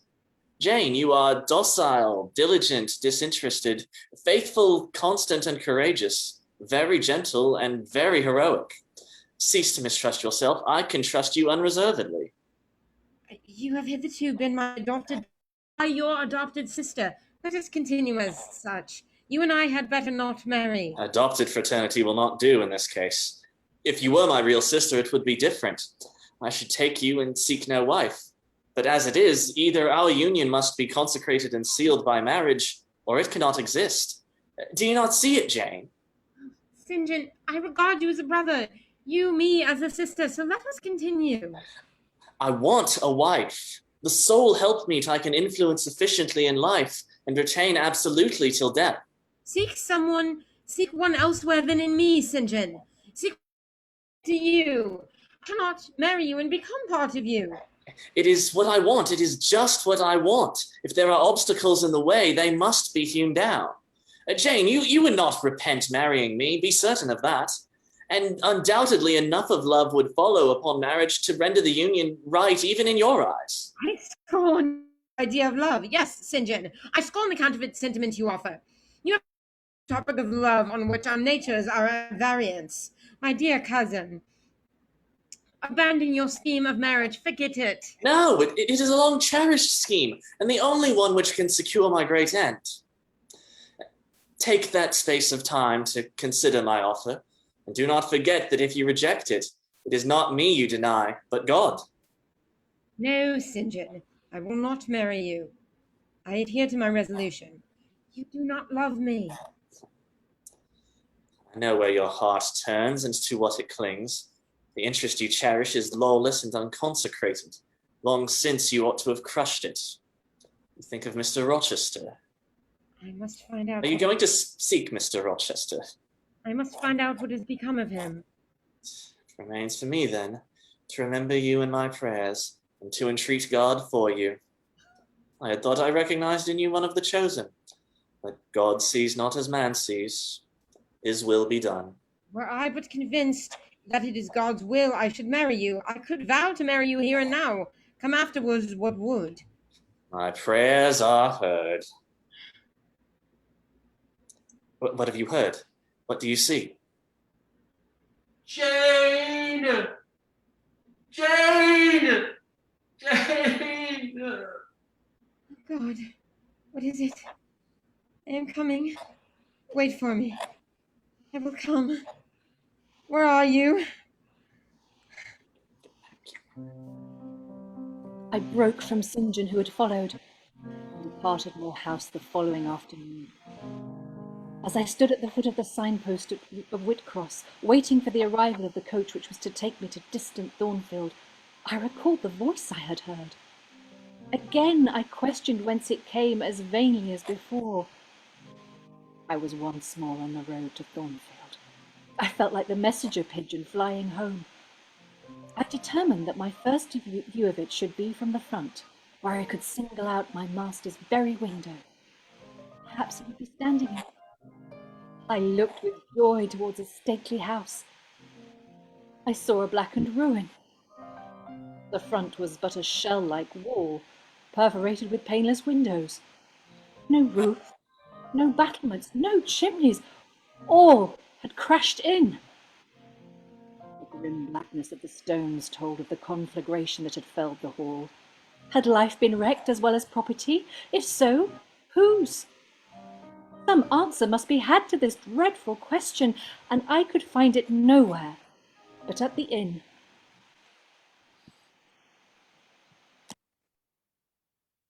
You have heard of Thornfield Hall, of course. Yes, ma'am. I lived there once. I was the late Mr. Rochester's butler. The late? Is he dead? I mean the present gentleman, Mr. Edward's father. Is Mr. Rochester living at the Thornfield Hall now? Oh, no, ma'am. Oh, no. No one is living there. Thornfield Hall is quite a ruin. It was burnt down just about harvest time in the dead of night.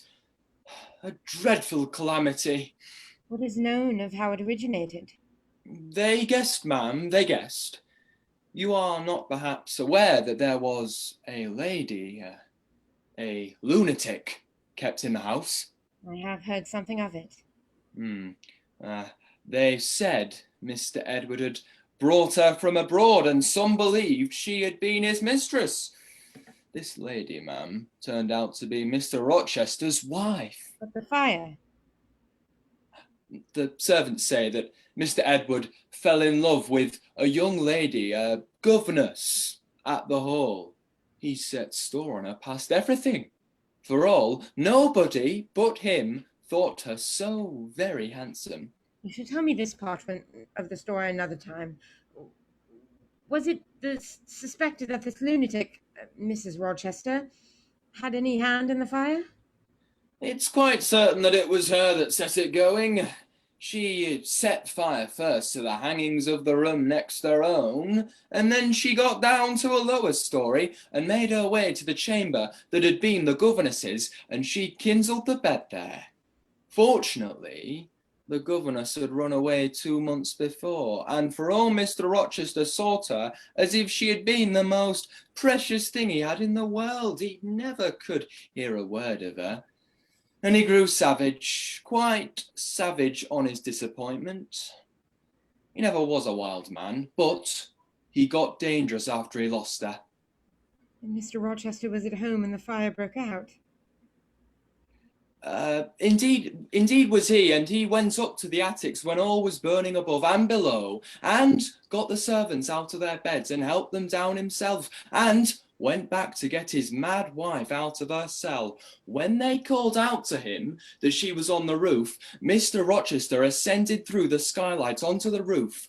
We heard him call, "Bertha!" We saw him approach her, and then, ma'am, she yelled and gave a spring, and the next minute she lay smashed on the pavement. Dead. Good God. Were there any other lives lost? No, perhaps it would have been better if there had. He is stone blind. Yes, he is stone blind, is Mr. Edward. He was taken out from under the ruins, alive, but sadly hurt. A beam had fallen in such a way as to protect him partly, but one eye was knocked out and one hand so crushed that Mr. Carter, the surgeon, had to amputate it directly. The other eye inflamed. He lost the sight of that also. He is now helpless, indeed blind and a cripple. Some say it was a just judgment on him for keeping his first marriage secret and wanting to take another wife while he had one living. But I pity him for my part. Where is he? Where does he live now? At Ferndean, a manor house on a farm he has, about 30 miles off. Only Mrs. Fairfax is with him. He would have none else. He is quite broken down, they say. If you have a chaise, let it be got ready instantly.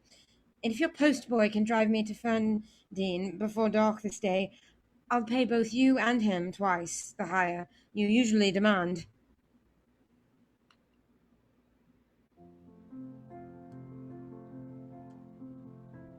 The last mile to Ferndean I performed on foot. Even when within a very short distance of the manor house, you could see nothing of it. So thick and dark grew the timber of the gloomy wood about it. I thought I had taken a wrong direction and lost my way, when I beheld a railing, then the house, scarce by this dim light distinguishable from the trees. Life of some kind there was, for that narrow front door was unclosing. It was my master, Edward Fairfax Rochester, and no other. His form was of the same strong and stalwart contour as ever, but in his countenance I saw a change that looked desperate and brooding. The caged eagle, whose gold-ringed eyes cruelty have extinguished, might look as looked that sightless Samson. He groped his way back to the house, and re-entering it, closed the door. I drew near and knocked.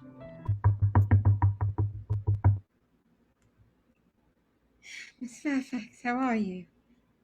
Oh, is it really you, Miss Eyre? Come at this late hour to this lonely place? Oh, that will be Mr. Rochester. He rings for his glass of water and candles. He always has them brought in at dark, though he is blind. Give the tray to me. I will carry it in.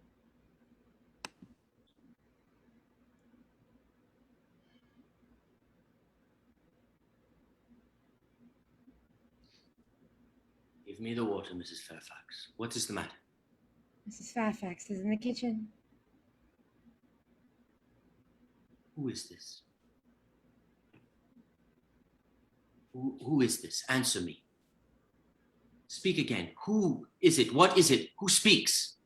John and Mrs. Fairfax know that I am here. I came only this evening. Great God. What delusion has come over me? What sweet madness has seized me? And where is the speaker? Is it only a voice? Her very fingers. Her small, slight fingers. If so, there must be more of her. Is it Jane?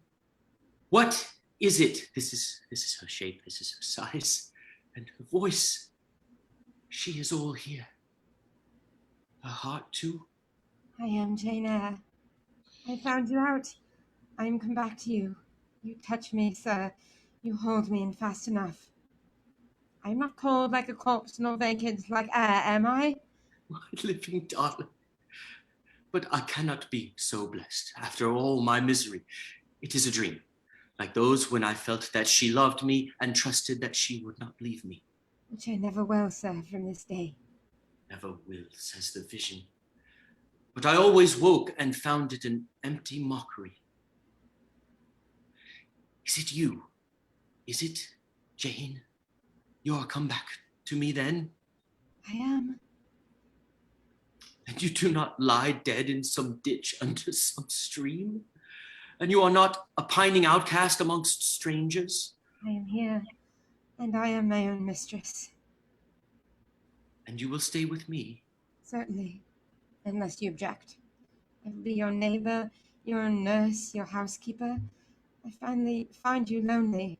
I will be your companion, to read with you, to walk with you, to sit with you, to wait on you, to be eyes and hands to you. Cease to look so melancholy, my dear master. You shall not be left desolate so long as I live. Yes, but you understand one thing by staying with me, and I understand another. I suppose I should now entertain none but fatherly feelings for you. Do you think so? Come, tell me. You cannot always be my nurse, Janet. You are young. You must marry one day. If I were what I once was, Janet, I would try to make you care. With a sightless block. On this arm I have neither hand nor nails. It is a mere stump, a ghastly sight. Don't you think so, Jane? It is a pity to see it. And a pity to see your eyes and the scar of fire on your forehead. The worst of it is, one is in danger of loving you too well for all of this, and making too much of you. Am I hideous, Jane? Very, sir. You always were, you know. The wickedness has not been taken out of you. Wherever have you sojourned, you mocking changeling, fairy-born and human-bred? Make me feel as I have not felt these 12 months. Cruel, cruel deserter. Oh, Jane, what did I feel when I discovered you had fled from Thornfield, and when I could nowhere find you? And you had taken no money, nor anything which could serve as an equivalent. A pearl necklace I had given you lay untouched in its little casket. Your trunks were left corded and locked, as they had been prepared for the bridal tour. What could my darling do, I asked, left destitute and penniless? Who the deuce have you been with? I have been with good people, far better than you, 100 times better people, possessed of ideas and views you never entertained in your life. Quite more refined and exalted. But it does not matter. If you wish me to love you, could you but see how much I do love you, you would be proud and content. All my heart is yours, sir. It belongs to you.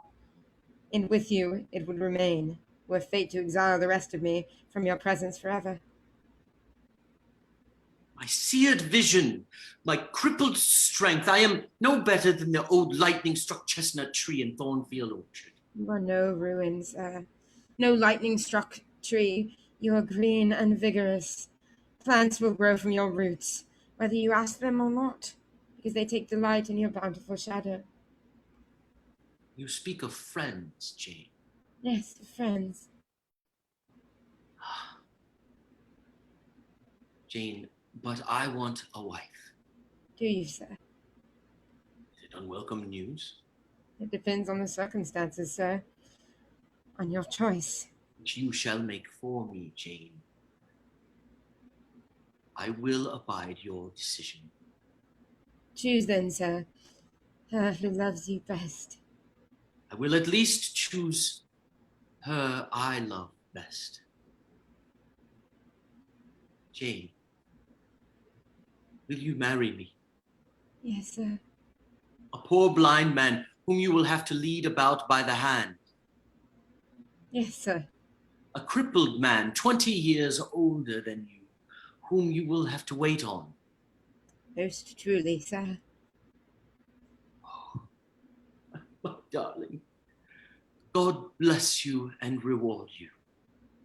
Mr. Rochester, if ever I did a good deed in my life, if ever I thought a good thought, if ever I prayed a sincere and blameless prayer, if ever I wished a righteous wish, I am rewarded now. To be your wife is, for me, to be as happy as I can be on earth.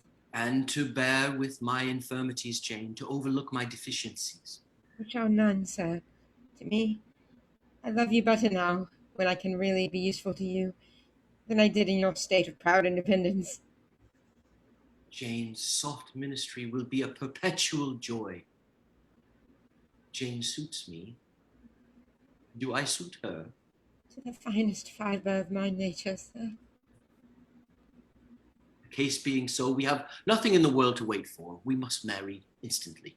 Jane, there is but the license to get, then we marry. Do you know, Jane, I have your little pearl necklace at this moment fastened round my bronze scrag under my cravat. I have worn it since the day I lost my only treasure as a memento of her.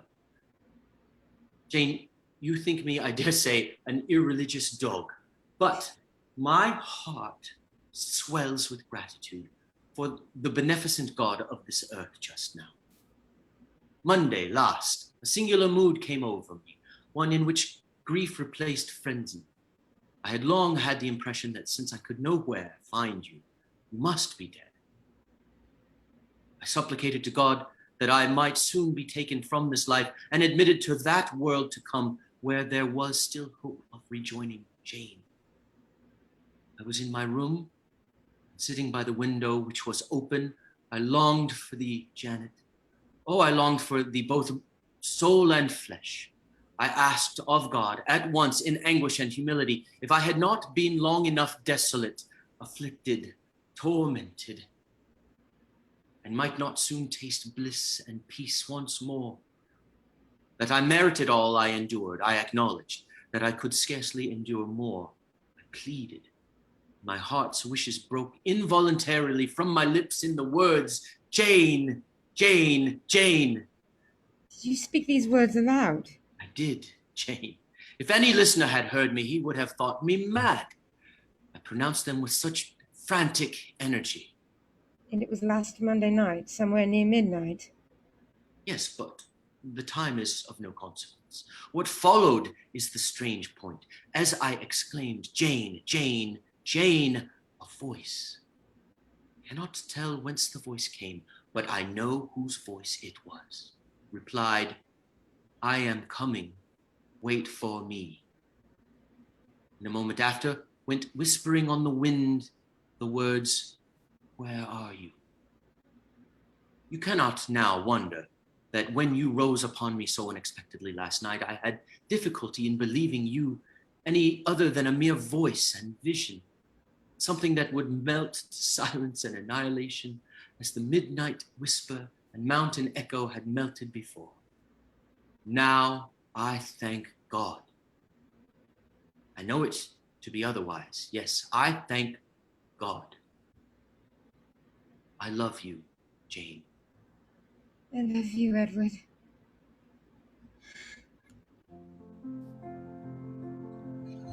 I did not tell him that I, too, had received the mysterious summons, that those were the very words by which I'd replied to it. The quiet wedding we had. He and I, the parson and clerk, were alone present. I have now been married for 10 years. I know what it is to live entirely for and with what I love best on earth. No woman was ever nearer to her mate than I am, ever more absolutely bone of his bone and flesh of his flesh. I know no weariness of my Edward's society, and he none of mine, any more than we each do of the pulsation of the heart that beats in our separate bosoms. Consequently, we are ever together. Mr. Rochester continued blind for the first 2 years of our union. Perhaps it was that circumstance that drew us so very near. He eventually recovered the partial sight of that one eye. He can find his way without being led by the hand. The sky is no longer a blank to him, the earth no longer a void. When his firstborn was put into his arms, he could see that the boy had inherited his own eyes as they once were, large, brilliant, and blue. My Edward and I, then, are happy.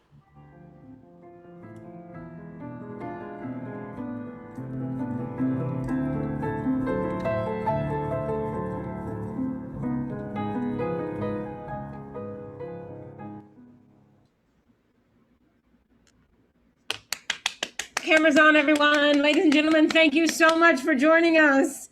Yay! Special props to Claire and Neal, who made their Zoom Shakespeare production debuts today. Yay! And the incredible Tanya. Turn your camera on. I know you weren't in the show, but the incredible Tanya Terry. Someone else turned it off for Oh me. no! Turn her back on. Turn her back on. Someone do it. Okay, stand by. Stand by for that. The amazing Krystyn Wells, who there's Tanya. The Tanya and Krystyn, who Tanya, who adapted this from the Brontë, lots of copy and pasting and editing and shaping, and Krystyn, who did so much music sourcing and directing and amazingness. Special shout out, of course, also to MaryAnna Nagorski, who served as accent coach. Some of you might be wondering what is coming up for us next. We hope that you join us next Sunday for Zoom Shakespeare Celebrates Pride. It's a night of scenes and monologues, all queer themed. We also have some very exciting things coming up as well. But thank you for joining us for tonight, and have a great night / rest of your afternoon. Yeah, it's night in both places. So Good night.